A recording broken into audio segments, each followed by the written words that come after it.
Le Père est Dieu, le Fils est Dieu, le Saint-Esprit est Dieu. Et tu as dit qu'il y a un qui est mort, c'est-à-dire le Fils. Donc la mort de l'autre a entraîné la mort des deux autres. Et parmi les trois, il y a celui qui a bloqué en fait le prêtre. Parce que si les trois forment Dieu, c'est que la mort de l'un doit entraîner la mort de l'autre. Si la mort de l'un n'entraîne pas la mort de l'autre, c'est qu'ils ne partagent pas la divinité. Donc ça, c'est ce qu'Allah corrige dans le Coran, depuis le monde des mondes. Parce que le shirk, c'est la plus grande maladie. Adorer Allah et adorer une créature, eh bien, mélanger la création, eh bien, mélanger en fait ton adoration avec une créature, ça c'est le plus grand malheur que l'humanité n'a jamais connu. Et l'humanité est tombée dans un désarroi total. Depuis le passage de Jésus, l'humanité a sombré dans le gouffre. Et ça va dire même le gouffre. C'est-à-dire, c'est comme on était dans le coma, quoi. On était dans un état comateux. Il a fallu le prophète sallallahu alayhi wa sallam pour venir, et encore, comme un iconoclaste, pour venir en fait changer les choses. Donc le prophète est venu, il est venu trouver que le monde était tellement impur, à un degré pas possible. C'est-à-dire, il n'y a pas un prophète qui est venu trouver une telle impurité, quoi. Il vient d'un endroit d'abord où les gens, d'abord, ils n'ont pas en fait la guidée, où ils n'ont pas connu un prophète. Et encore, il y a la Torah qui circule dans cet endroit-là, encore qui est falsifiée. Et encore, il y avait une conception dans les péripéties ici des chrétiens qui croyaient que Jésus est en même temps et tout en même temps. Donc quand le Coran intervient comme ça, le Coran vient régler beaucoup de problèmes. Un problème endogène et puis exogène, c'est-à-dire le prophète fait l'effort à l'intérieur et puis à l'extérieur. L'humanité n'a jamais été gâtée comme ça depuis le prophète est venu. Le côté des chrétiens, il y avait l'impureté, c'est-à-dire le monde est mélangé, l'enseignement est mélangé, je ne parle même pas de Moïse. Et il vient trouver encore les Arabes encore qui sont encore dans une précarité pas possible, spirituellement parlant. Ils vivent comme des animaux. Des gens qui se battent à cause de quoi? À cause de deux moutons. On parlait de deux tribus là qui se croisaient chaque fois pour se frapper. Le prophète est venu les trouver et se frapper. Mais ils se sont assis, mais pourquoi on se frappait comme ça? Déjà à cause de deux moutons. C'est-à-dire un berger partait avec son mouton et les deux groupes de moutons sont croisés. Et il y a un mouton qui était parmi les béliers qui a cogné l'autre mouton, qui a crevé ses yeux avec sa corne. Et l'autre berger, là, il a tué le mouton qui a cogné son mouton. Automatiquement aussi, comme le berger de l'autre côté a tué le mouton, l'autre berger a tué le berger aussi. Voici comment par là va commencer jusqu'à ce que le prophète vienne trouver la jahiliya, c'est-à-dire à outrance. C'est dans cette optique que Dieu a fait venir le prophète. Le monde était bien sale. C'est-à-dire une saleté que l'humanité n'a jamais connue. Quand les gens parlent du prophète, les gens parlent du prophète, ils ne connaissent pas au fait. L'impureté dans le christianisme, l'impureté dans la Torah, c'est-à-dire dans la conception juive, parce que dans le Coran, Allah le dit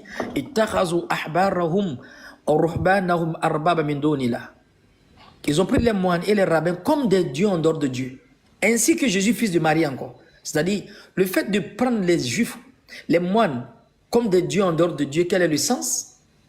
Et ils ont adoré Jésus encore. Dans ça encore, le prophète vient trouver encore les Arabes, même qui n'ont même pas reçu de message encore, ils sont dans une précarité, dans l'obscurantisme, pas possible. Samy, ça c'est un travail, hein? Ou bien Khadija, ça c'est un vrai travail. C'est un travail de fond. Il a fallu le prophète, qui n'a pas de livre. Voilà, il vient d'un milieu où tout est gâté.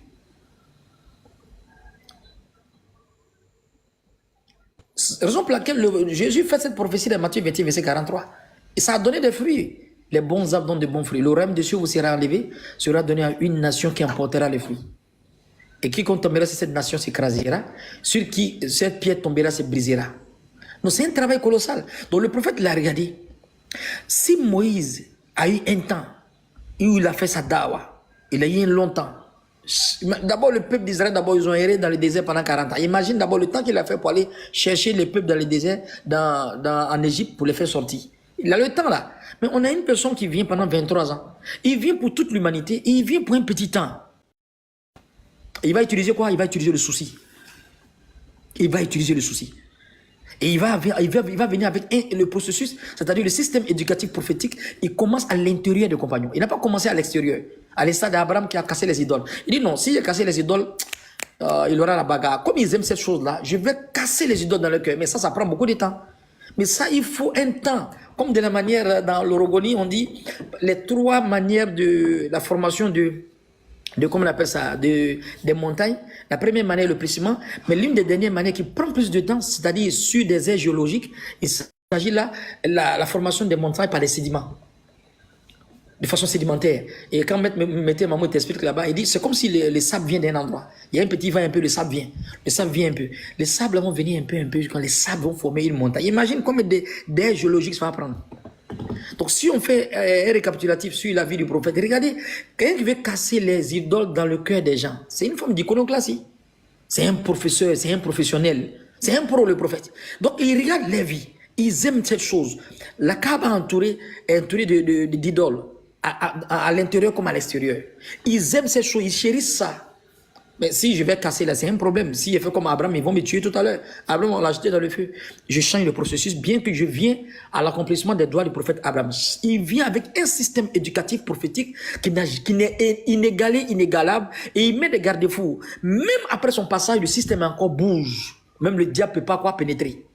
Contrairement aux autres prophètes qui viennent avec un système éducatif, mais ce système est biaisé après le passage. Le prophète, non, il change le processus. Il vient. Je vais venir d'abord d'un endroit, je vais faire 23 ans. Le temps est petit d'abord, mais le temps sera petit. Et après, je viens pour un peuple qui n'ont pas reçu de message. Les problèmes est encore plus grave.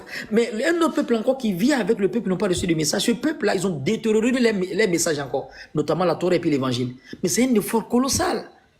Non, c'est un effort, on peut pas. C'est pour ça que le prophète a vu un jour la Torah avec Omar Ibn Khattab. Omar Ibn Khattab avait son frère de Bani Kouraïza, où il apprenait un peu la Torah. Donc quand le prophète a vu Omar, au moment même de la révélation Samir, c'est-à-dire en plein même de la révélation, le prophète voit Omar en train de faire des révisions de la Torah. Le prophète, il a vu Omar, c'est comme si Omar n'a même pas compris encore le système. Omar dit, Ya Rasulallah, j'ai les livres de ton congénère, de ton homologue, Moïse. Je suis allé un peu répéter. À ce moment, le Coran est en train de descendre chaque fois avec Djibril. Lui, il est en train de lire la Torah. La Torah qui est mélangée par quoi? Par les Juifs. Dans la Bible, comme cette vérité a été évoquée par Jésus. Et même par Jérémie. Jérémie 8.8. C'est bien en vain que c'est mis à l'œuvre la plus mensongère des scribes. Donc, le prophète voit et dit, mais Oumar n'a pas compris le système. Toi, tu as un livre, tu es en train de descendre d'actualité, tu es encore hors jeu. Le prophète a dit quoi? Là où Moussa Hayya. Non, lui a dit, ça me plaît trop. C'est trop fort. Omar Ibn Khattab, c'est qui? C'est pas n'importe qui Omar Ibn Khattab. Il fait partie des Ashar Mubasharin, des 10 auxquels le prophète a promis le paradis avant sa mort.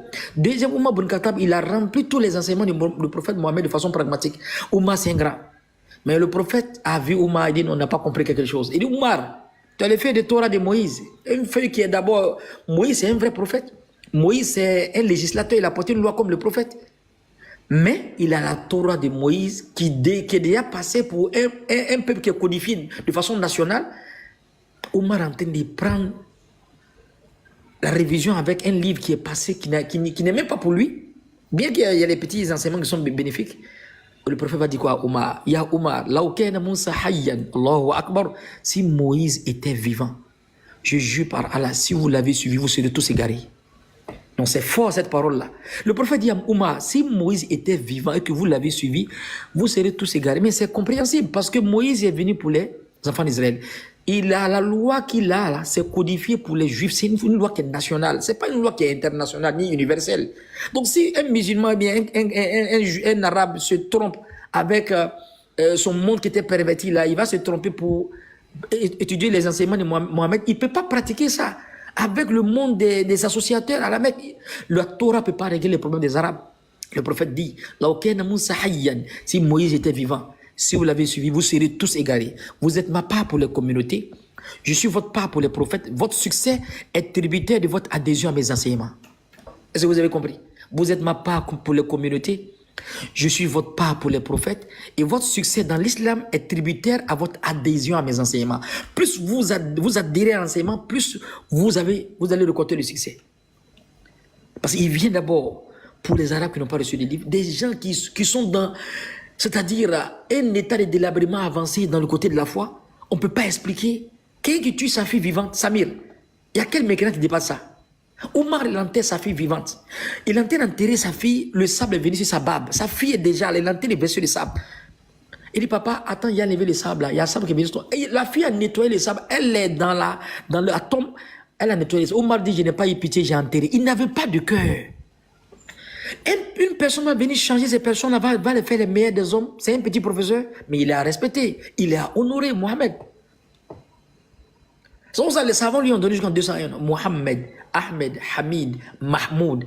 Et tous ces noms sont censés, c'est lié à la révélation, c'est lié à sa mission prophétique, à son apostolat prophétique.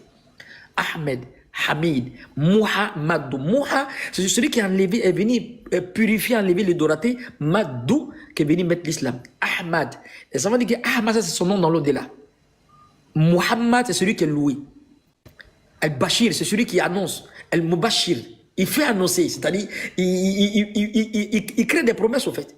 Muhammad, Ahmed, Hamid, Mahmoud, Ahid, Wahid, Mahid, Hashir, Aqib, Toha, Muqtaf, Muqaffan, Rasul Malahim, Rasul Rahat, Kamil, Iklil, Mudassir, Muzammil, Abdullah, Habibullah, Sofiyullah, Najiyullah, Kalimullah, Khatimul Anbiya, Khatimul Rusul, Muhyi, Mundi, Muzakir, Mukhtaru, Adiru, Abu Qasim, Abu Tahir, Abu Tayyib, Abu Ibrahim, Mushaffa, Shafi, Salih, Muslih, Muzakir, Nasir, Mansour, Maksus bil Izzi, Maksus bil Majdi, Maksus bil Sharaf, Sahibul Wasila, Sahibul Seif, Sahibul Fadila, Sahibul Izar, Sahibul Sultan, Sahibul Daradat Rafiya, Alamul Iman, Alamul Yakin, Sayyidul Qawnin,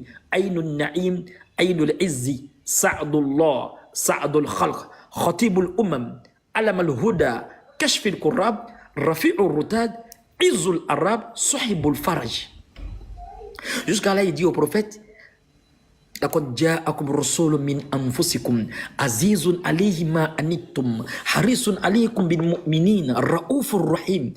L'un des attributs d'Allah, Raouf Rahim, Allah il a donné ça au prophète en miniature. Il est magnanime, il est Raouf, il est plein de pitié pour vous. لقد جاءكم رسول, un messager est venu vers vous. Azizun alayhi ma anittum. Harisun alaykum, il est surveillant, il vous surveille, il vous contrôle. Harisun alaykum bin mu'min. Tellement le prophète le contrôlait quand Dieu a fait venir un verset. Ya Mohamed, tu exagères trop, hein. Comment anta alaykum bi wakil. Tu n'es pas gardien sur eux. Tu t'occupes trop d'eux, tu penses trop à eux, tu te soucies trop. C'est bon, ce sont mes créatures. C'est moi qui ai créé le paradis, non? Tu te soucies trop, il veut que tout le monde rentre au paradis. Allah envoie 2 versets du prophète. Tu vas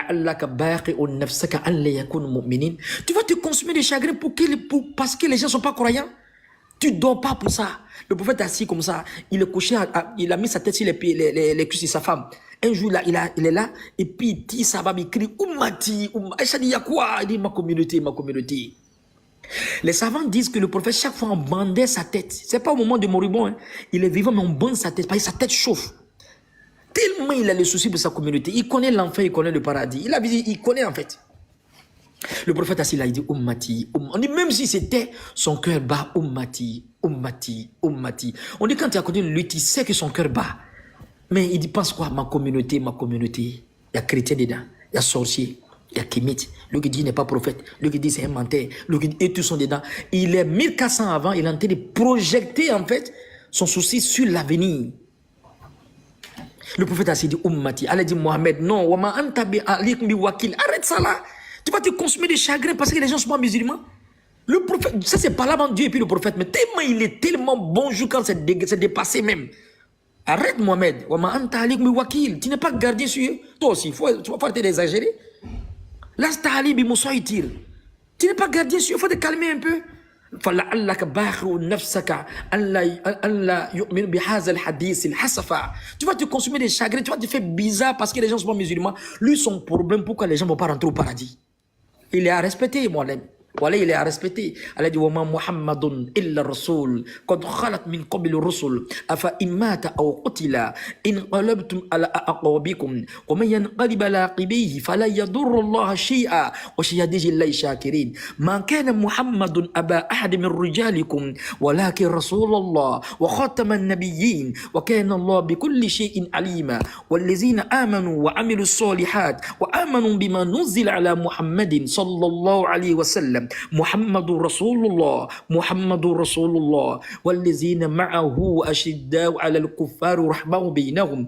Tarahum ruk'an sujada yabtaguna fadlan minallahi wa ridwana simahum fi wujuhihim min athari sujud. ذلك مثلهم في التوراة ومثلهم في الإنجيل كزرع أخرج شطأه فآزره فاستغلظ فاستوى على سوقه يعجب الزرع ليغيظ بهم الكفار وعد الله الذين آمنوا وعملوا الصالحات منهم مغفرة وأجرا عظيما. Allah fait sa publicité dans le Coran. Tu as un bon comportement, ton comportement au-dessus des bons comportements. Au fait, ils ont traduit le verset là en français, mais c'est mal traduit. Ils ont traduit tu es d'une moralité imminente. Non, ce n'est pas ça le sens. C'est-à-dire, au fait, les bonnes mœurs, les bonnes qualités, les bons comportements sont déjà connus. Le prophète est au-dessus des bons comportements, c'est lui qui guide les bons comportements. Et les savants disent, les bons comportements depuis les temps immémoriaux jusqu'à aujourd'hui, c'est comme, on peut comparer ça à un cheval. Mais le prophète est sur le cheval, c'est lui qui guide les bons comportements. La preuve est là. Il est dehors. Quelqu'un veut le tuer. Mon frère, même les Européens disent, on appelle ça légitime défense. Toi, tu vois, quand tu es dormir, quelqu'un veut te tuer, Khadija, Samir, le frère GTR, Jans, quelqu'un veut te tuer, et dans Froufrou, la épée est tombée. Tu fais quoi? Tu vas le fabriquer nouveau. Ah oui, ça c'est clair, Oustaz. Oui, on applique la loi du talion. Exactement. Même la compréhension des Européens dit non, là c'est légitime défense. Si tu as loupé, il faut le dire. Le prophète dit, deviens musulman. Il dit, Mohamed, je ne deviens pas musulman. D'abord, le prophète dit, il dit au prophète, qui te protège du monde? Le prophète, Allah, 3 fois. Le sabre est tombé. Le mécréant, l'hypocrite, le mécréant, il est dans l'obscurantisme. Il n'a même pas Dieu, il n'a même pas épée. Il a faim encore, et puis il est mal habillé encore. Et arabe, il est sale à l'intérieur et puis à l'extérieur. Le prophète dit, toi aussi qui te protège du monde, dit, Mohamed, pardon, il faut appuyer de moi. Normalement, si c'était un renégat, si c'était en fait les djihadistes qu'on montre dans la Bible, ils allaient tuer la personne. Non. Où on te dit de tuer même les bébés, des bébés, d'écraser même les ventres. Le prophète ici clame devant toute la face du monde qu'il est au-dessus même des droits universels, de la loi universelle des droits de l'homme. Le prophète dit, deviens musulman. Il dit, non, je ne deviens pas musulman. C'est à nous, on va dire non. Si tu ne te convertis pas, on te tue. Si le prophète est venu forcer les gens à l'islam, comme les gens qui sont dans l'obscurantisme, les gens qui ont une compréhension balbutiante, qui ont une vision étriquée, bornée, disent que le prophète est venu avec djihad. Normalement, ça, c'était un plaisir, c'était une occasion pour tuer le gars. Il dit, deviens musulman. Il dit, Mohamed, je ne deviens pas musulman. Il dit, il faut partir, je te laisse. Il dit, Mohamed, tu m'as laissé, mais en tout cas, je ne veux plus jamais te combattre. Je ne veux pas me mettre avec ceux qui vont te combattre. C'est ce qu'on appelle exemple. Il est au-dessus des bons comportements. Il vient d'un endroit où les gens sont pervertis. Ils sont dans une précarité pas possible. L'obscurantisme de la spiritualité, ça a atteint le summum. Il vient régler les problèmes parce qu'ils n'ont pas eu de messager. Encore les Juifs qui ont détérioré le livre de Moïse, le livre de Jésus. Combien d'efforts, imagine. Il va venir changer ces personnes-là. Il va rendre les chrétiens qui sont convertis. Bon, Abdallah ibn Salam, les grands juifs qui ont détérioré la Torah, qui avaient la connaissance, sont venus se convertir. Je ne parle même pas des compagnons qui ont enterré les filles vivantes, sont venus se convertir. Les Abu Jahl, les Abu Zar, les coupés de route, des grands mécréants, ils se sont convertis. Il a sapé Arabie Saoudite en 3 manières. Corriger le livre, corriger le comportement des chrétiens qui sont venus se convertir, le comportement des juifs qui ont falsifié la Torah, je ne parle même pas des Arabes. En 23 ans, les frères, il est à respecter. Noé, il a fait 950 ans, il a eu 80 personnes. Il n'a même pas de système éducatif prophétique, il a déposé, il est parti, le diable est venu changer ça. Mais 23 ans, tu donnes à quelqu'un qui vient pour le monde entier, mais il est à respecter. On doit faire soli, on dit mais vendredi, il faut qu'on fasse beaucoup la soli sur le prophète. Il mérite la soli. اللهم صل على محمد أبدا أبدا اللهم صل على محمد عدد خلقه ورضاء نفسي وزنة عرشه ومداد كلمتي اللهم صل على محمد خالدا مخلدا. Ça dit soli sur le prophète éternité d'éternité en éternité. اللهم صل على محمد أبدا أبدا à l'infini. Comment quelqu'un vient pour 23 ans? Pour toute l'humanité, il met un système éducatif prophétique qui change les Arabes, qui change les Juifs qui étaient là. Et il dépose ça, il s'en va, ça continue à travailler. Le moteur continue à travailler. Le nombre de personnes qui se convertissent, après lui-même, sont plus qu'avant lui. C'est-à-dire plus que de son vivant, au fait. Il est à respecter. Mais un ignorant va sortir, même les hommes les plus célèbres qui ont marqué le monde positivement. Il fait le prix Nobel, c'est-à-dire des gens qui ont marqué le monde. Le prophète Mohammed est à la première position. Après, maintenant, Isaac Newton vient, c'est Jésus qui vient à la troisième position. Ça, c'est un chrétien qui a fait la liste. Des hommes, les 100 personnes célèbres depuis les temps immémoriaux jusqu'à aujourd'hui.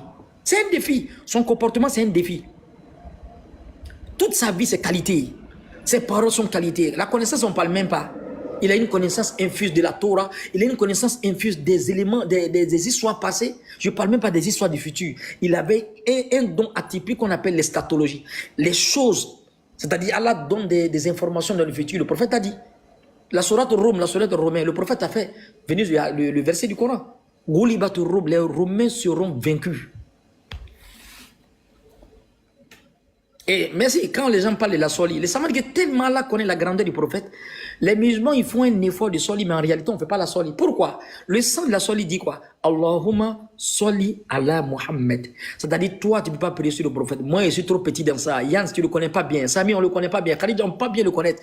Tellement pas le connaître, on se réunit tous dans la mosquée. Moi, Samir, Khadija, tous les frères on dit Allahumma soli ala Muhammad. Allah, toi-même il faut prier sur lui. Parce que lui là c'est le down. Non on ne peut pas prier sur lui. Toi il faut prier sur lui. Ça, c'est un autre niveau, c'est un autre level, Mohamed. Donc, la soli même montre le degré du prophète auprès d'Allah. Tellement, on ne peut pas prier sur lui. Dieu, il dit, Allah, toi-même, il faut prier sur ton prophète parce qu'il a trop fait effort. Toi-même, tu le connais. Comme ici, à sa grandeur, Allah prie sur le prophète, comme tu as su prier sur Abraham. Donc, en réalité, on ne fait pas de soli. On transmet la soli à Allah, on demande à Allah de prier, de verser la bénédiction sur qui? Sur le prophète. C'est nos comments.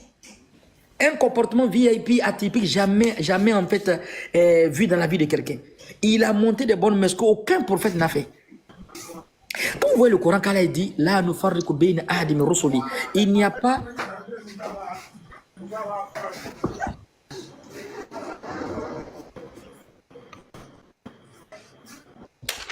Allah dit au prophète, ne cherche pas de distinction les prophètes. C'est parce qu'il y a quelque chose. Tout à l'heure, là, Samir, là-bas, il est grand détail. Moi, ici, là, je suis un peu court. L'autre, là, encore, il est très court encore. Et puis, le président, il vient dire, non, vraiment, il n'y a pas de différence entre vous. Hein.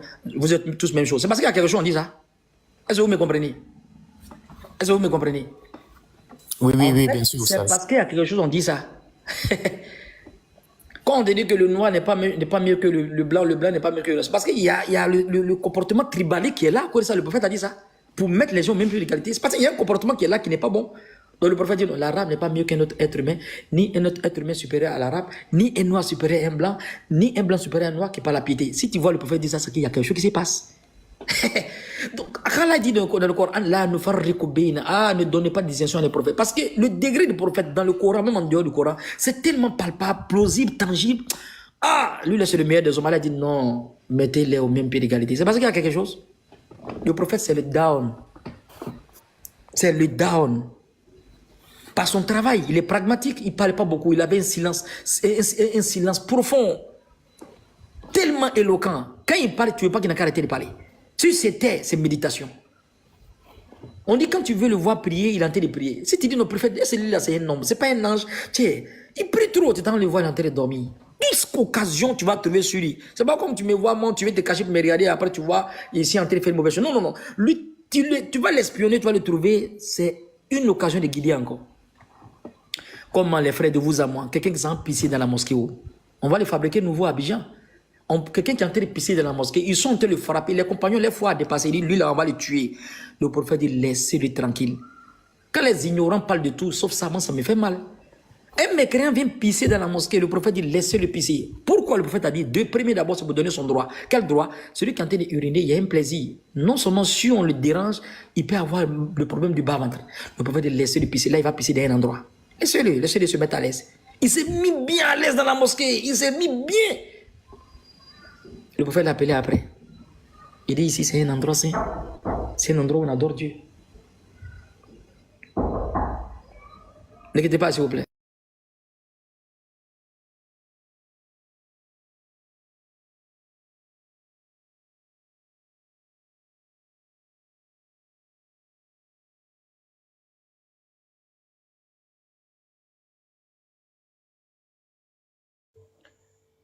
Ok, on profite pour dire salam alaikum wa rahmatullahi wa barakatuh à tous ceux qui viennent de monter. Islam béni Youssifou, si je prononce bien son nom, Youssifi. Et patriote, Salam alaikum à tous. Oui, alaikum salam. Assalamu alaikum à tous. Wa min alaikum salam wa rahmatullahi wa barakatuh. Alaikum salam. Salam wa rahmatullahi wa barakatuh, les frères. On vient de monter.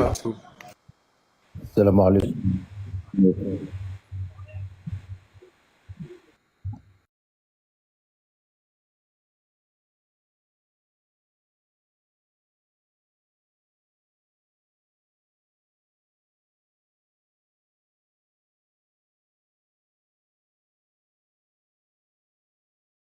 Salam alaikum Sabrina.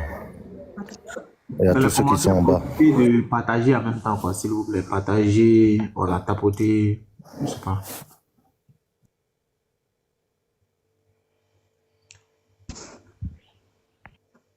Salam alaikum wa rahmatullah. Désolé, hein.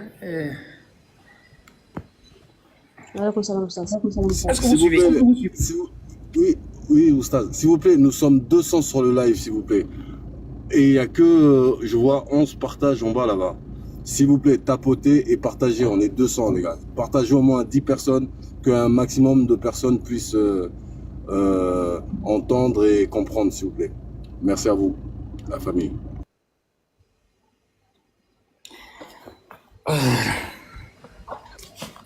Donc, c'est ça les frères en islam. Donc, il s'agit là du meilleur iconoclaste, le meilleur des professeurs qui vient enseigner la meilleure matière à la meilleure manière, Mohammed sallallahu alayhi wa sallam. Comportement inégalé, inégalable. Donc, il vient corriger, n'est-ce pas, le mauvais comportement des Arabes. Il dit, je suis venu parfaire les bons comportements.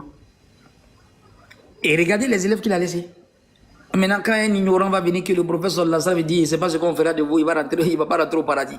Des gens même qu'il a éduqués spirituellement. La mission n'est même pas terminée. Dieu est venu dire à Djibril, dit, le prophète, Allah m'a envoyé pour vous dire, pour dire à tes compagnons qu'il y a 10. Ce sont les... C'est un autre level. Ces 10 là, ils sont pas encore morts. Ils vont rentrer au paradis, Mohamed. Celui qui a régaillardi les gens, qui a été la cause de l'entrée du paradis des 10, c'est lui qui va rentrer en enfer. Mais pourquoi comment on peut être scandaleusement ignorant comme ça? Être scandaleusement ignorant, c'est être ignare en fait. Comme Mohamed dit, c'est pas ce qu'on ferait de vous. Mais comme on dit, j'enseigne verset 30, Jésus dit, je ne peux rien faire de moi-même. Mohamed dit, c'est pas ce qu'on ferait. Ça, c'est la question d'humilité. Le prophète, il rentre au paradis. Je ne parle même pas encore du degré du paradis qu'il va avoir comme tous les prophètes. Il a motivé les gens. Les gens ne sont pas encore morts, ils sont déjà admis au paradis. Les gens de Badr, ceux qui ont fait la première bataille de l'Islam, la bataille de Badr, cette bataille qui est dans la Bible, s'il y a des questions, on va revenir dessus. Le prophète dit, Ahlul Badr, oh les compagnons de Badr, les 313 qui ont sacrifié leur vie pour élever l'islam, ce jour-là, s'ils se retournaient, l'islam allait tomber. Le prophète a fait doigt. Alors, si ces gens-là meurent aujourd'hui, il n'y a pas des gens qui ont adoré sur la terre encore. Pourquoi le prophète a dit ça? C'était le socle, c'était la base. Les 313 personnes sont arrivées à la bataille de Badr, ils ont donné leur vie. Après la bataille, le prophète dit, Djibril dit, Allah dit que c'est 313 personnes, même si ils n'ont qu'à faire ce qu'ils veulent, ils sont déjà agréés. Et la preuve, c'est quoi? Quand le prophète voulait rentrer à la Mecque, il y a un des compagnons parmi les 313 qui était parmi les admis du paradis qui a fait la bataille de Badr. Il a envoyé une lettre à une femme mécréante qui rentrait à la Mecque. Parce qu'il avait d'autres personnes de sa famille qui ne sont pas encore musulmanes. Donc il a envoyé une lettre. Ah, vraiment, je suis avec le prophète, mais on va arriver dans 2 jours. Dans l'armée, c'est une grave erreur. Dans l'armée, on doit te tuer. Parce que tu as fait sortir des secrets. Le prophète a campé d'un endroit, ils vont rentrer avec personne n'essaie. Ils vont venir surprendre les associateurs. Mais comme lui, il a une bonne volonté, il a d'autres parents là-bas qui ne sont pas musulmans. Il a envoyé une lettre. Cachez-vous, je viens, on est avec le prophète à tel endroit, on va rentrer dans 3 jours à la Mecque. En même temps. Mais là, si le prophète n'est pas un messager de Dieu, imaginez, il n'allait même pas savoir. Mais là, quand ils ont écrit la lettre, il a donné à une femme qui partait à cheval. Djibril est descendu en même temps. Djibril dit, Mohamed, Allah m'a dit de te dire, il y a un de tes gars qui a fait la bataille de Badr, qui a filé le secret, qui va envoyer une lettre pour dire aux gens de la Mecque, notamment à sa famille, que vous allez rentrer à la Mecque dans 3 jours et dans 2 jours. Dans l'armée, c'est une grave erreur, c'est une grave faute. C'est un compagnon de Badr. C'est un gars, il n'est pas comme on dit qu'il va rentrer au paradis parce qu'il a fait la bataille de Badr. Mais il y a la grande erreur. En réalité, c'est comme l'hypocrisie. Oumar Bonkata, quand le prophète a dit qui a écrit la lettre, Il s'appelle Hatub, le compagnon, il s'appelle Hatub. Le prophète dit, qui a écrit la lettre? Il a insisté, Hatib a levé sa main. Pourquoi tu as fait ça? Il dit au prophète, j'ai pas fait ça pour montrer aux mécréants. C'est ma famille qui vit là-bas. Je voulais qu'il se cache pour ne pas qu'il y ait des problèmes. Je veux pas qu'il meure. Oumar Bon Khattab dit, prophète, c'est un hypocrite. Oumar, on va le tuer, c'est un hypocrite. Parce que c'est comme s'il a filé le doc. Dans l'armée, c'est grave. On te tue en même temps. Le prophète dit, laisse-le, ne le tue pas. Il dit, Oumar, mais fais attention, c'est un compagnon de Badr. Tu as oublié que le compagnon de Badr, Dieu a dit, donc on fait ce qu'ils veulent. Quand ils vont rentrer au paradis, Oumar, laisse-le. Le prophète a laissé les gars comme ça. Dans l'armée, on te tue. Allah dit, laqad ja'akum rasulun min anfusikum azizun alayhi ma anittum harisun alaykum bil mu'minina raufur rahim fa in tawallaw faqul hasbiyallahu la ilaha illa hu alayhi tawakkaltu wa huwa rabbul arshil azim. Il est magnanime, il a pitié. Il n'est pas comme en fait ce qu'on peut penser. وإن أحد من المشركين استجارك فأجره حتى يسمع كلام الله ثم أبلغه مأمنا ذلك بأنهم قوم لا يفقهون. Oh Mohamed, tu es tellement gentil, je te donne un conseil. Dieu dit au prophète, si un adorateur d'idole vient chez toi, bien qu'il te combat, il adore les idoles et puis il n'adore pas Allah, il vient te voir, Mohamed, est-ce qu'il peut dormir chez toi aujourd'hui? Dieu lui, au prophète, il faut lui donner asile. Tu vas me dire que c'est le Coran encore, mais c'est le prophète qui va faire l'apologie encore du djihad? Non, c'est faux. Et associateur, si tu demandes asile, donne-lui asile, faut le nourrir, donne-lui asile et faut l'accompagner dans l'endroit de la sécurité, c'est-à-dire où il est, pour le but pour lequel il a voyagé. Sur ce verset-là dans le Coran, les gens, ils font leur cœur comme un bol renversé, ils ne voient pas tous ces versets. La vie du prophète sallallahu alayhi wa sallam qui dit de ne pas tuer tel mécréant parce qu'il a pissé dans la mosquée. La vie du prophète sallallahu alayhi wa sallam qui voit un mécréant, qui n'aime pas le prophète, il va prendre quoi? Des feuilles, la saleté pour jeter sur le prophète. Le prophète prend, il met dans la poubelle. Chaque fois il fait ça, il est tombé malade. Le prophète dit, oh mon gars, on dit non, il est malade. Le gars qui versait les poubelles là, il n'a pas fait sa recette aujourd'hui. Le prophète demande, il est malade. Le prophète dit, je me vais les saluer. Le gars, il est sur le lit, il voit le prophète, il a ouvert la bouche. Il est ébahi. Il dit, tu es venu faire quoi? Il dit, je suis venu te saluer aujourd'hui. Comme je n'étais pas vu. Il n'a pas vu les saletés devant la porte là. Donc ça va bien. Le gars dit, Ashhadu an la ilaha illallah. J'atteste qu'il n'y a aucune divinité à part Allah et que tu es le messager d'Allah. Une femme aussi. Et comment le prophète peut aider? Non, Agib. Le prophète, il a aidé la femme. La femme prenait des fagots, des bois. C'était tellement beaucoup. Le prophète l'a aidé. Il l'a mis sur sa tête. Il a accompagné la femme. Les frères de vous à moi. Un prophète va prendre des fagots pour accompagner une dame. La femme, elle est étonnée. Quand la femme a jeté, arrivé dans ce jet là, elle a jeté. Vous savez comment nos mamans font quand arrivées, elles ont les fagots, elles jettent là, et puis ça fait des bruits. Bon. Qu'est-ce que le prophète a fait? Le prophète a dit à la maman, non, il ne faut pas jeter comme ça. Elle dit pourquoi? Elle dit non, chaque créature a une âme. La terre a une âme. On ne jette pas sur la terre, il faut déposer doucement. La parole, ça a trop marqué la femme là. Ah, c'est quel homme ça encore? Il est ici à l'Arabie Saoudite que la terre là, une âme ne faut pas faire du mal à la terre. Celui même qui ne veut pas qu'on fasse du mal à la terre, celui qui va faire du mal aux gens, le prophète dit le fait qu'elle jette comme ça, ce n'est pas trop bon. Dépose doucement. Le prophète a déposé doucement pour lui montrer. Il dit, petit. Depuis, je suis vieille, hein? Mes cheveux sont blancs, mais j'ai jamais vu un homme comme toi. Je vais te donner un conseil. Il dit, quel conseil? Donne-moi. Ah, vraiment. Il y a un petit qui est venu là, mais il est méchant. Il s'appelle Mohamed. Non, mais il est dangereux. Mais il est terrible. Faut pas le suivre. Moi, je n'ai rien pour te donner. Tu m'as aidé, tu veux pas l'argent. Mais faut pas le suivre. Il dit, mais est-ce que tu le connais? Il dit, laisse t'expliquer. La femme, elle sait pas que c'est Mohamed qui est devant lui. Il est mauvais. Il dit que nos idoles là sont pas bons. Il dit que les parents ne doivent pas les esclaves et puis les rois sont la même chose. Il est venu gâter tout. Il dit nos ancêtres là, ils sont comme ça, ils ne sont pas guidés. Il a tout mélangé. On dit de l'autre côté là-bas, il ne faut pas le suivre. Si tu le vois, il faut baisser ta tête, il ne faut pas l'écouter. Le prophète dit si tu le connais, il dit laisse-moi te conseiller. En tout cas, il n'est pas bon. Il n'adore pas les idoles. Il ne veut pas que les gens adorent les idoles. Il a fini de dire, le prophète, tu le connais, il dit je ne le connais pas. Il dit c'est moi. La femme, elle s'est assise à même temps. Elle dit j'atteste qu'il n'y a aucune divinité à part Allah et que tu es le messager de Dieu. Pourquoi elle a testé? Parce que de façon pragmatique, son comportement et ce qu'ils ont dit, ça ne rime même pas. Ce n'est même pas en simultanéité. Et déjà, j'atteste qu'il n'y a aucune divinité à part Allah et je jure par Allah que tu es un prophète. Ça là, c'est versé dans l'islam, les récits comme ça, c'est versé. Je vous donne un autre. Il y a deux mécréants. Il y a un mécréant qui il a la force, un tireur, un tueur, avec un autre mécréant riche. Ils étaient en bas d'une roche. Il y a un qui dit vraiment, moi-même, envie de tuer Mohamed, mais vraiment, j'ai trop de crédit. Quand Arabe parle quelque chose qu'il va faire. Lui, c'est un pauvre, mais en fait, il est costaud.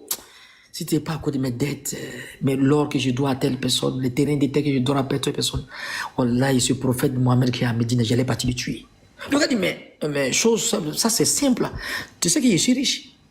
Moi aussi, je veux qu'on tue Mohamed, je ne veux pas de l'islam, parce qu'il va rentrer ici à la Mecque. D'abord, il est à Médine. Si tu veux, on fait un pari. Moi, je paye toutes tes dettes. C'est un de nous deux. On va signer ici. Il n'y a personne qui nous regarde. On est en bas de la roche. Tu veux partir? Il dit, tu vas. Tes lingots d'or, je paye. Tes terrains, je rembourse. Ta famille, je vais les gérer. Il y a quelqu'un qui dépense sa vie, son corps et ses biens pour tuer un prophète, pour anéantir la mission prophétique. Les gens ont passé les petits mécréants qui sont TikTok, Mohamed, c'est pas un message de Dieu. Mohamed est comme ça. Vous n'avez rien fait. Des gens qui ont marqué le monde négativement, ils ont passé. Ils ont signé les traités.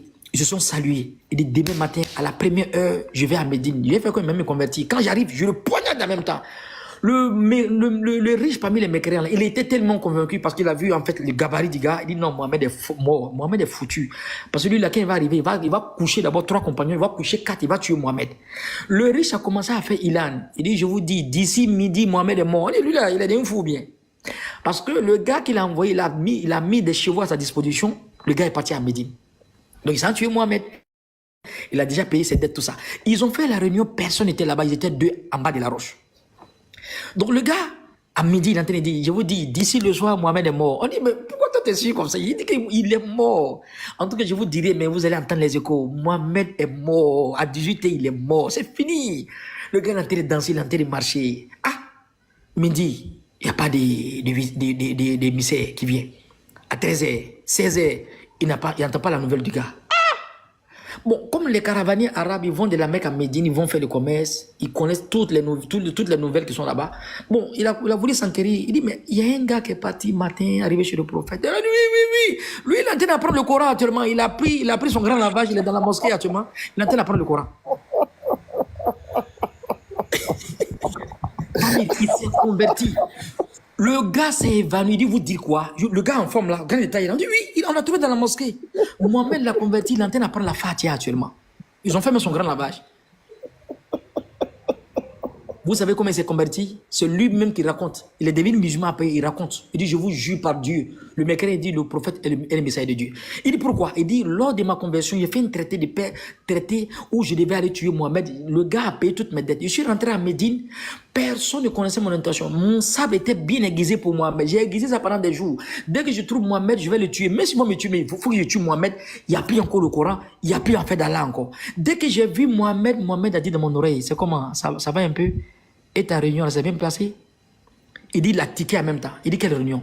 Le prophète dit, mais tu étais à côté de l'arbre, c'était à Médine, vous étiez en bas de la roche, toi et puis le gars riche là. Il a payé tes crédits? C'est bon maintenant? Et les terrains, il a payé? Tu devais venir me tuer, non?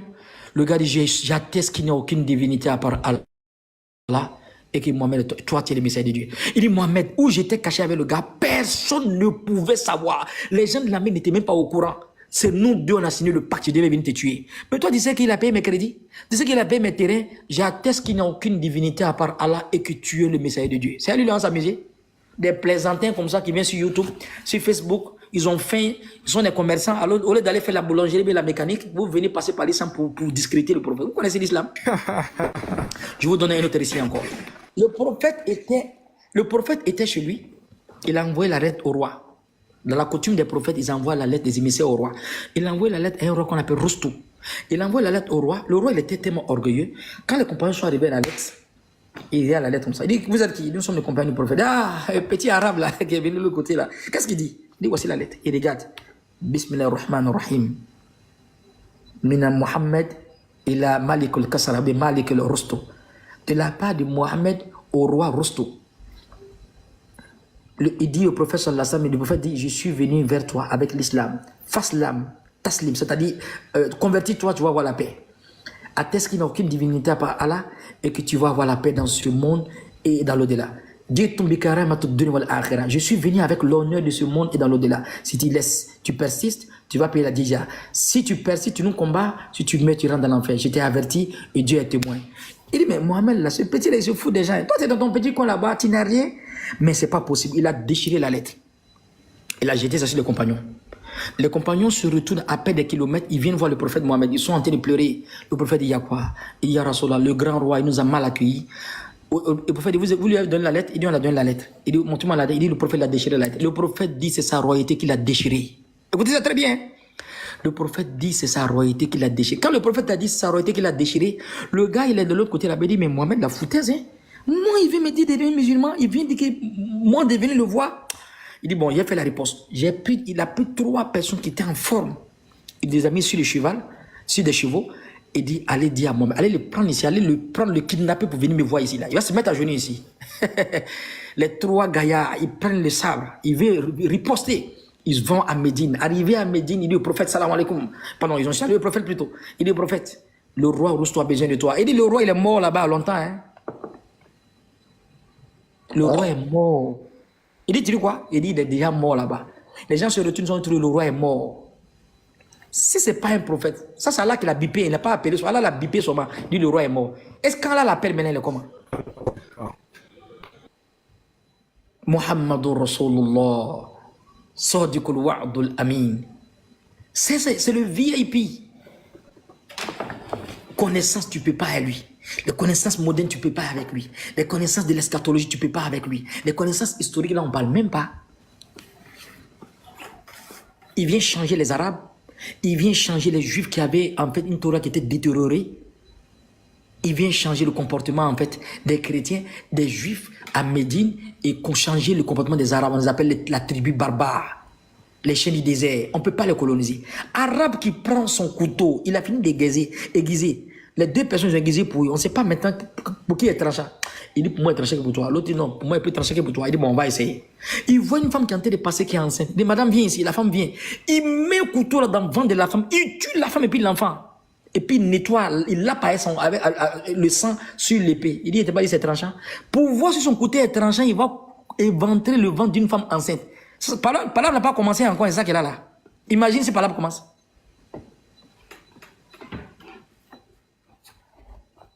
Donc c'est dans ça que le prophète est venu les changer. Et même avant de mourir, quand le prophète est décédé, ils ont dit Wallahi, kana Rasulullah sallallahu alayhi wa sallam, yaturuguni wa yamlauna. Le prophète nous a vidé, il nous a rempli, il nous a vidé des mauvais comportements, du désamour de ce monde, de l'obscurantisme spirituel, et il nous a rempli avec la foi. Ils sont devenus des hommes les plus importants de la communauté. Il n'y a pas un prophète qui a changé ces hommes comme ça. Il n'y en a pas. Les qualités, tu ne peux pas. Je voulais faire 1 heure. Est-ce qu'il y a des questions? Il me reste 2 minutes. Demain, je vais au boulot à midi, là. Imam, je voudrais lire la lettre, l'histoire que vous avez racontée sur le roi de Perse, Rousseau, parce que les gens, vous savez, moi, on m'appelle l'avare, donc j'aime souvent montrer ce que vous dites.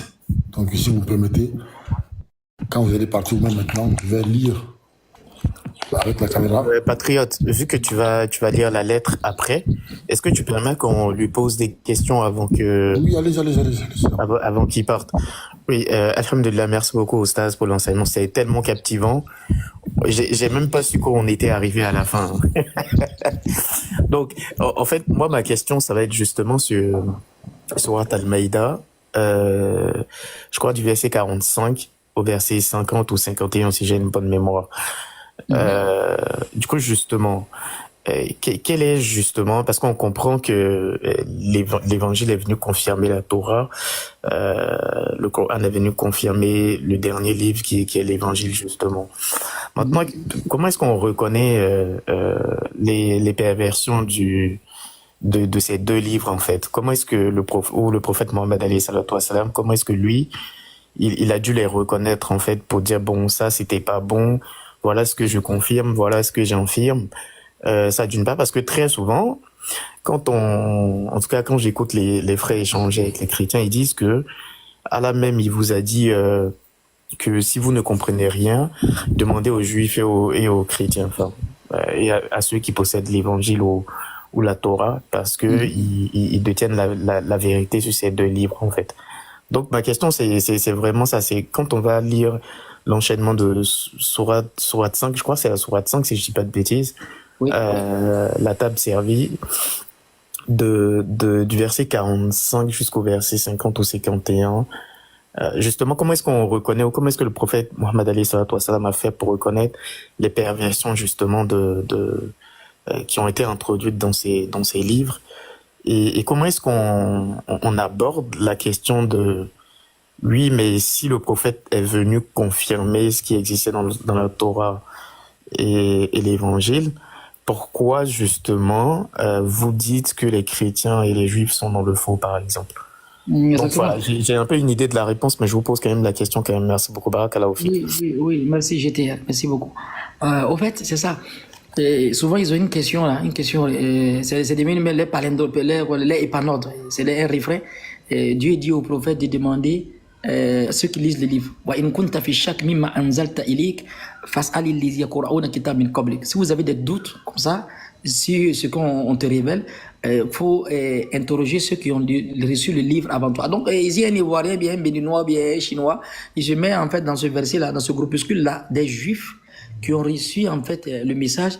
Il croit que là, comme il fait un débat à un musulman, il croit que là, comme il fait l'apologie de la Bible, il croit que ça parle de lui. Non, d'abord il s'agit de quel Torah, il s'agit de quel évangile.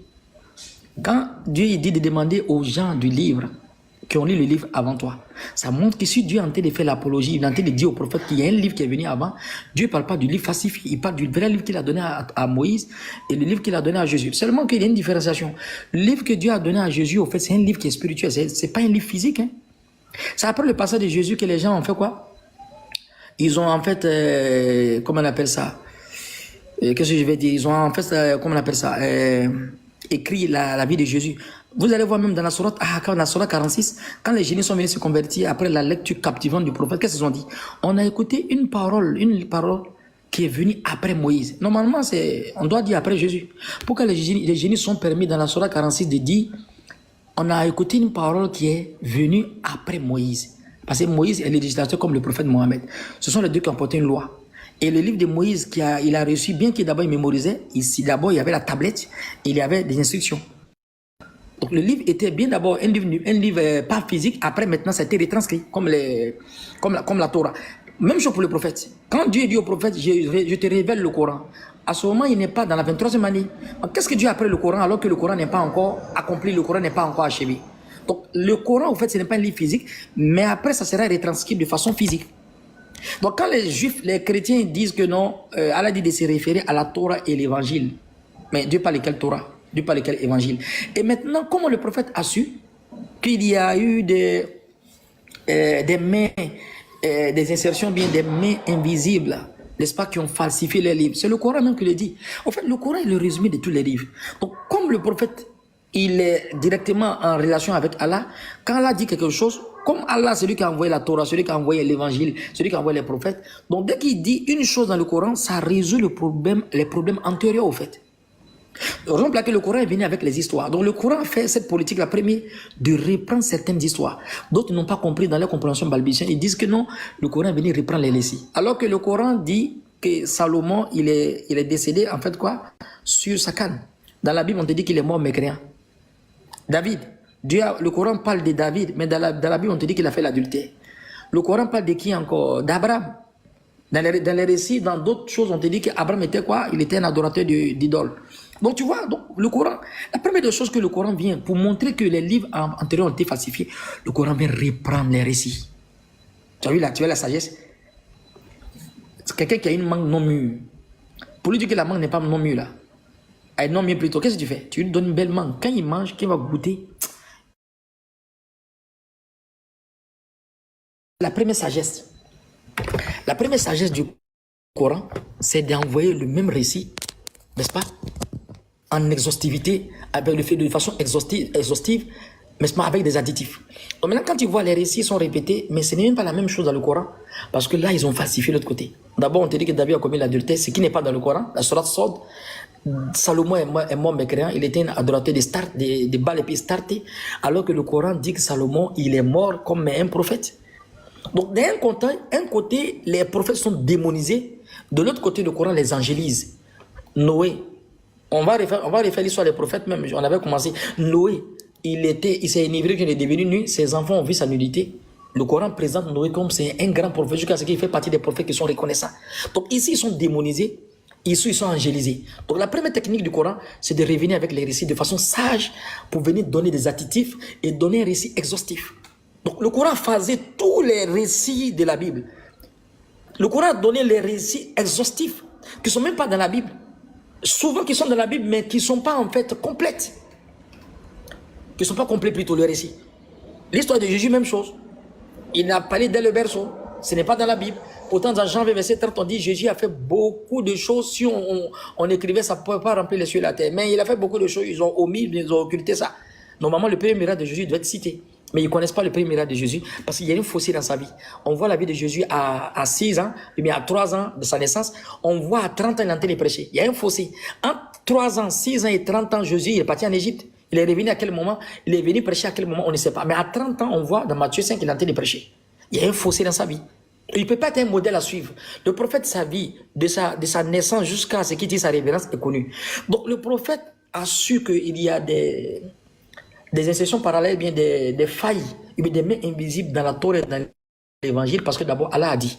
Et deuxièmement encore parce que Allah a envoyé, Allah a répété les récits. Il est revenu avec les récits, il a donné les récits de façon complète.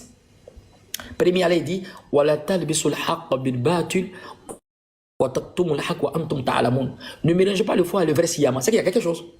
الَّذِينَ آتَيْنَاهُمُ الْكِتَابَ يَعْرِفُونَهُ كَمَا يَعْرِفُونَ أَبْنَاءَهُم. Ceux qui ont reçu le livre, c'est-à-dire la Torah, ils connaissent le prophète Mohammed comme de la manière qu'ils connaissent leurs propres enfants. Si Dieu se permet de dire ça parce qu'il a révélé la mission du prophète dans la Torah qu'il a donnée à Moïse, qui n'a pas été falsifiée. Donc Dieu il envoie des versets comme ça et en même temps il reprend encore les histoires. Et même l'évangile, dans l'évangile, il y avait cette vérité. Jésus dit l'ennemi viendra s'aimer livré dans les champs de blé. Et Jérémie 8, c'est bien en vain que s'est mis à l'œuvre la plus mensongère des scribes. C'est-à-dire même le fait que la Bible va la Torah et puis l'évangile va le falsifier, ça c'est même prédit même par les prophètes eux-mêmes, par Jérémie et par Jésus lui-même. Par exemple, dans le Coran, la Bible te dit, le Coran te dit ceci: Lo'ina bani Israël ala lisani Daoud wa Isa ibn Maryam, zalika bima asaw wa kanu ya'tadun. Les Juifs ont été maudits par la bouche de Jésus et la bouche de David. Pourquoi? Parce que tout ce qu'ils ont eu comme enseignement, ils ont changé. Donc le Coran, il vient avec une sagesse pour dire que ça a été falsifié. Deuxième, comme le prophète a su, avec les récits. Donc le prophète n'est pas obligé d'ouvrir la Torah. Parce qu'il tire avec le Créateur directement. C'est comme une personne qui a une connaissance scolastique universitaire, mais il ne connaît pas en fait les choses de l'au-delà. Mais un prophète qui vient, comme il cause avec Dieu, le fait qu'il a la connaissance cette révélatrice, il dépasse celui-même qui est président. Parce que celui qui est président, c'est des connaissances contemporaines, des connaissances modernes. Il n'a même pas la connaissance de demain, du futur. Il y a l'histoire même de Daniel et puis le roi Nabucodonosor. Daniel, il a une connaissance sainte et révélatrice. Le roi Nabucodonosor, il a un pouvoir, il a le don du pouvoir, s'il veut le don de l'avoir. Il a une connaissance contemporaine. Donc avec son intellect, avec tout ce qu'il a, même s'il était parti à l'école, il ne peut pas surpasser Daniel. Donc celui qui a une connaissance sainte et révélatrice, il est au-dessus de celui qui a une connaissance scolastique universitaire, bien intuitive, bien déductive. Donc voici la force des prophètes. Et il traite avec Dieu directement. Donc quand il traite avec Dieu, un message vient comme ça vient d'abord remplir les problèmes, c'est-à-dire les exigences qui étaient en son temps, qui vient régler les problèmes de son temps, et puis il vient régler les problèmes du futur et même du passé. Donc quand un verset du Coran vient, ça vient corriger, nettoyer, démentir les mensonges chez les autres prophètes, enseigner les gens du contemporain du prophète et faire une projection vers l'au-delà dans l'eschatologie. Le prophète n'a pas ouvert comme ça la Torah directement, mais il a su parce qu'Allah a dit, comme Allah ne se contredit pas, il ne se dédie pas, donc automatiquement il a su qu'il y a eu des failles dans la Torah. Même la Bible l'a dit, Jérémie l'a dit, les prophètes, Jésus même a dit. Il n'est même pas encore mort, il dit l'ennemi viendra s'aimer livré dans les champs de blé. Avant même sa mort, il savait que le système éducatif prophétique qu'il a mis en place, ça allait échouer. Tous les prophètes ont été phasés après leur mort par Shaitan, c'est-à-dire par les systèmes, sauf le prophète sallallahu alayhi wa sallam. Et comme il est le dernier des prophètes, il vient pour une mission pour toute l'humanité, n'est-ce pas, en commençant par les Arabes. Il vient avec un petit temps, 23 ans. Allah a donné un corps de prophète. Non, c'est inégalé, inégalable. Raison pour laquelle tous les prophètes trouvaient les espoirs en lui. Quand Jésus parle du consolateur, les gens parlent du jour. Jésus parle de la nation. Il s'agit là de la nation arabe qui va avoir un prophète arabe qui va venir pour les Arabes et pour toute l'humanité. Sinon, le prophète n'a pas lu le livre directement. Et il a directement eu la révélation qui a rempli les problèmes, en fait, qui a réglé tous les problèmes. Donc Allah fait exprès, il revient avec les récits parce que ça a été falsifié de côté où les récits ils ont menti sur les prophètes. Allah revient avec ça, il va blanchir les prophètes, il blanchit Marie alors qu'elle est traitée de Ben Stada, il va blanchir Jésus. Alors qu'on l'a traité que c'est un faussé, il est venu changer en fait, il se croyait grand que Moïse, ce qui était faux. Il va blanchir David encore, on dit qu'il a fait l'adultère, il va blanchir Salomon, on dit qu'il a adoré Starté. Donc Allah fait exprès, il revient avec les récits. Il revient à les récits de fond en comble. Quand on lit ça, tu lis l'autre, tu dis non, il y a quelque chose. Deuxième, Allah a averti le prophète qu'il y a eu, qu'on appelle ça, les spoliateurs qui ont changé la Bible et tout ça. C'est ce que je peux dire, quoi. Oui, Barakallahu Fik, Oustaz. Franchement, l'enseignement était très très clair. Et puis, je pense que vous avez répondu à ma deuxième question aussi, donc je ne vais pas la poser. Donc, vraiment, merci beaucoup. C'était très clair et précis.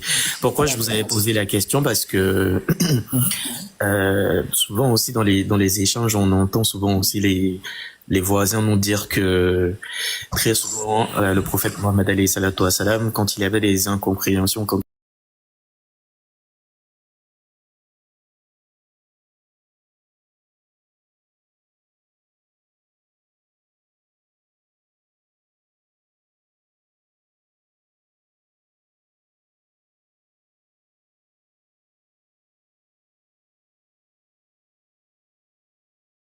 sujet, en fait, mais je pense que j'ai bien compris ce que vous avez dit et c'était très clair. Donc merci beaucoup, Barakallahu Fik. Barakallahu Fik, GTR. Et juste pour dire, mais avant que Patriote ne prenne la parole, oui, quand ils disent consulter, mais s'ils consultaient, pourquoi ils sont venus se convertir maintenant? Le plus grand savant juif, il s'appelle Abdallah ibn Salam. Si un juif a étudié vraiment l'histoire des juifs, il connaît Abdallah ibn Salam. Abdallah ibn Salam s'est converti. Ils sont venus poser des questions au prophète. Les questions qu'ils ont apprêtées pour venir poser au prophète, ils ont préparé les questions pendant des mois. Ils disent ça, la question-là. Lui qui peut répondre, ça, c'est un prophète. S'il n'est pas prophète, il ne peut pas répondre. Imagine des moines, des savants des livres de la Torah qui posent des questions. Normalement, un prophète qui vient, il a la connaissance d'un prophète antérieur et du livre antérieur. Donc, nous, on ne va pas discuter. Nous, on sait qu'il y a un prophète qui doit venir. Si c'est lui là, la connaissance là, il doit avoir. Et il y a une question dans la question, s'il répond, il n'est pas prophète. Mon frère, quand il pose une question, là, tu réponds. Mais il y a des questions, quand tu réponds, tu n'es pas prophète. Et parmi ces questions, Dieu a révélé ça dans la sourate 17. Il t'interroge sur l'âme. Si le prophète avait détaillé que l'âme c'est comme ça, il va dire non, toi, tu n'es pas un prophète. Le prophète dit l'âme là, je ne connais pas. Allah envoie Jibril a même dit il faut lui dire que l'âme, c'est une affaire de Dieu. Personne ne connaît l'âme. À partir de ça, les Juifs disent voilà, tu es un prophète. Parce que tu as répondu à toutes tes questions, mais il y a une question, si tu répondais, tu ne peux pas être prophète. Parce qu'aucun prophète n'a répondu à cette question. Cette vérité-là est dans la sourate 17, sourate Isra. Elle a dit, il t'interroge sur l'âme. Il faut le dire. Dès qu'ils ont posé la question, Jibril est en même temps. Quand elle dit cool, c'est que Jibril est venu. Comme de la manière, le cool est répété comme ça 300 dans le Coran. Donc, tout le cool, ça montre que le prophète est assisté. Son assistance, ça dépasse même l'assistance d'un garde de corps, même avec son chef. Il est assisté. On pose question, Allah même ne laisse pas répondre. Jibril veut répondre en même temps. Dis comme ça, dis comme ça, dis comme ça. Si on lui dit de dire, quelle est cette prophétie dans Deutéronome 18, 18, on dit, le prophète à qui on lui dira, on lui dira. Le fait de dire, c'est parce que le prophète, il va répéter ce qu'il entend. Il s'agit du prophète Mohammed. Il dira tout ce qu'il entendra. Quand on lui dit Mohammed, on t'interroge sur l'âme, dis, c'est répété dans le Coran, c'est versé. Merci beaucoup. Barakallahu fik, Oustaz, vraiment c'était très édifiant comme d'habitude et très captivant et vraiment, machallah. Amen. Patriote, vas-y, maître. Ok. Assalamu alaikum à tous. Alaikum salam wa rahmatullahi wa barakatuh. Voilà, une main grand, et je vais lire. Tous ceux qui ne sont pas abonnés au compte d'Aziz Khan là, abonnez-vous à son compte. Voilà. Et qu'Allah nous donne la bonne compréhension. Merci à tous ceux qui ont partagé tout ça là. Qu'Allah vous récompense tous.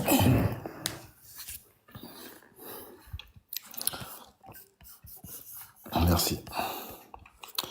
Lettre du prophète Mohammed à Khosroes. Khosro, le roi perse. Le départ du compagnon Ibn Hudayfa. On m'entend bien ou pas, les frères? C'est bon? Oui, c'est bon, patriote, on t'entend. Au cours de la 6e année de l'Hégire, le prophète, que la paix d'Allah soit sur lui, a décidé d'envoyer un certain nombre de ses compagnons honorables aux rois non arabes pour les appeler à l'islam. Il a choisi pour cette mission 6 compagnons, dont le compagnon Abdullah ibn Hudayfa as-Sami. Il a porté une lettre du prophète élu, que la paix d'Allah soit sur lui, à Khosroes, le roi des Perses, appelé Azim Farish, je sais pas quoi, c'est-à-dire le grand du Perse, par le prophète dans sa lettre, qui gouvernait à cette époque-là un vaste pays. Le compagnon, que la paix d'Allah soit sur lui, a préparé sa chamelle, a salué son épouse et son fils, puis est parti vers sa destination. Après que le messager d'Allah, que la paix d'Allah soit sur lui, a invoqué Dieu en sa faveur, il avait dans son cœur une foi ferme. Okay. Le compagnon Ibn Hudayfa a apporté la lettre à Khosroes. Abdullah ibn Hudayfa a parcouru des déserts, traversé des vallées, a escaladé des montagnes jusqu'à arriver en Perse. Il s'est alors dirigé vers le palais de Khosroes et a demandé l'autorisation d'y entrer pour rencontrer le roi. Il a informé les officiers du roi qu'il avait un message de la part du prophète Mohammed, que la prière d'Allah soit sur lui. Khosroes a ordonné qu'on embellisse Al-Iwan, à savoir l'assise de son trône. Il a fait appeler ses ministres et ses princes qui sont venus pour assister à cette assemblée. Ensuite, il a donné l'autorisation à Abdullah ibn Hudayfa d'entrer. Le compagnon du prophète avait enveloppé son corps d'un drap très fin et portait une cape de tissage épais.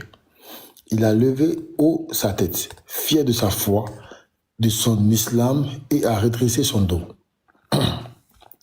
Il a scruté du regard l'assemblée, puis l'a dirigé vers Khosroes, qui était assis sur son trône.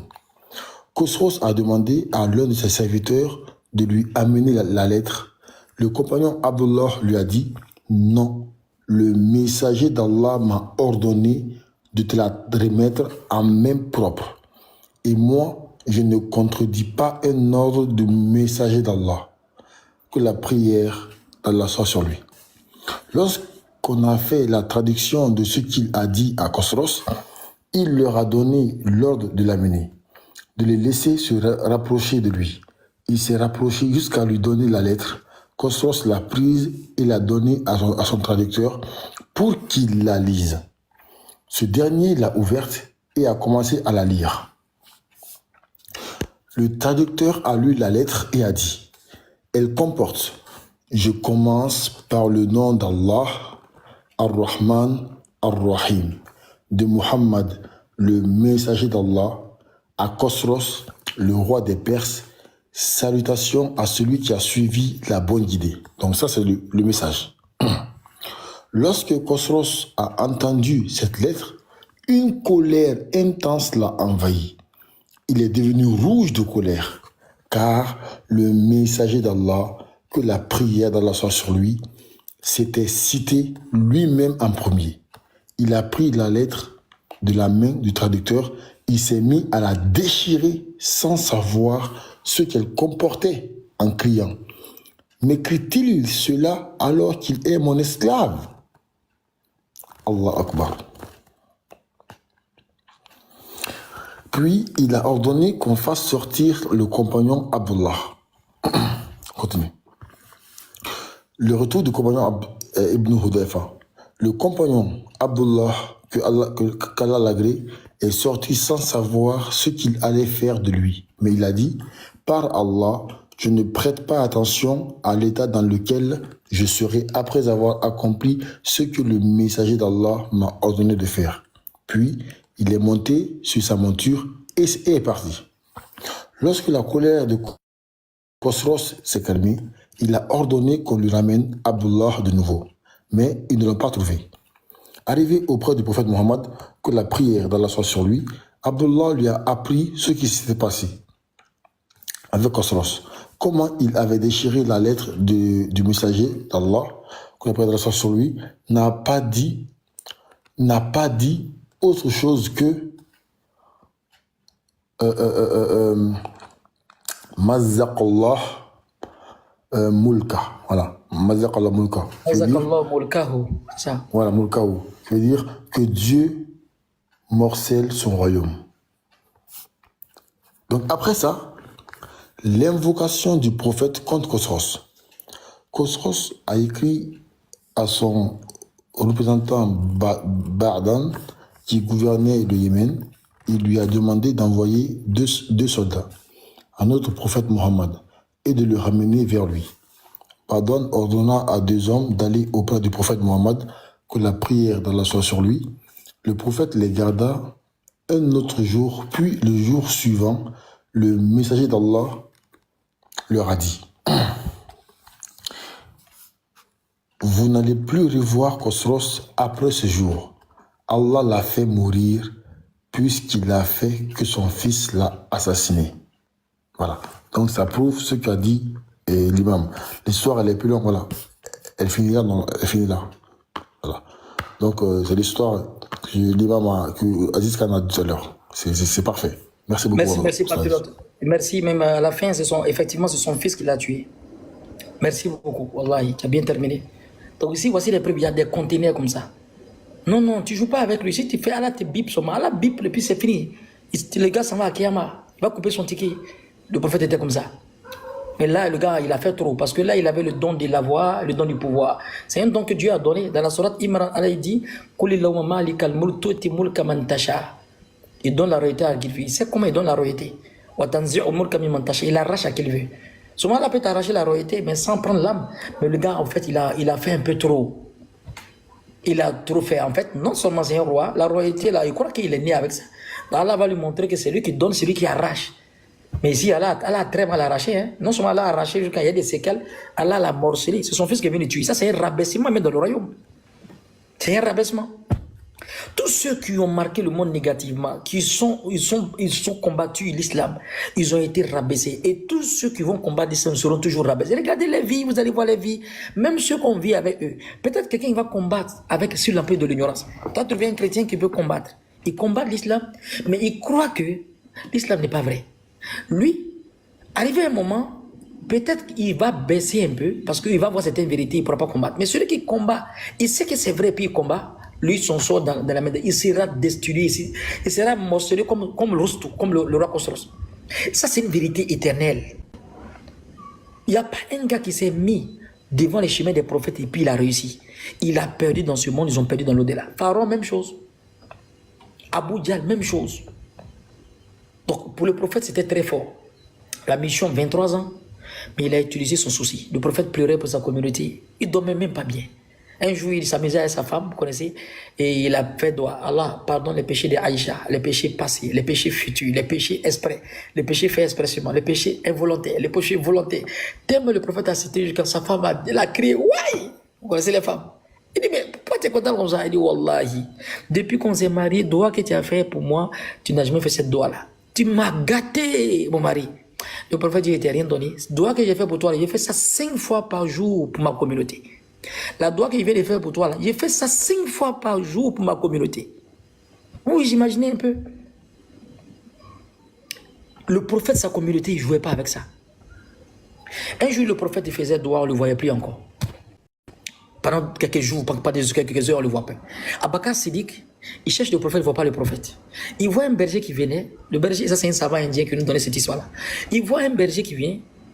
Il dit, mais on cherche une personne qui est en barbe, qui a des cheveux, on ne vous l'avez pas vu? Le berger dit, ah, moi je voyais et vu une personne qui était de pleurer derrière une montagne. Tellement ses pleurs étaient fortes, tellement il pleurait. J'étais avec mes moutons, les moutons étaient tellement dérangés à cause de ses pleurs, mes moutons, ils ont refusé de broyer les herbes. Donc je vais avec mes moutons ailleurs. C'est dans ça qu'on s'est croisés. Le chagrin.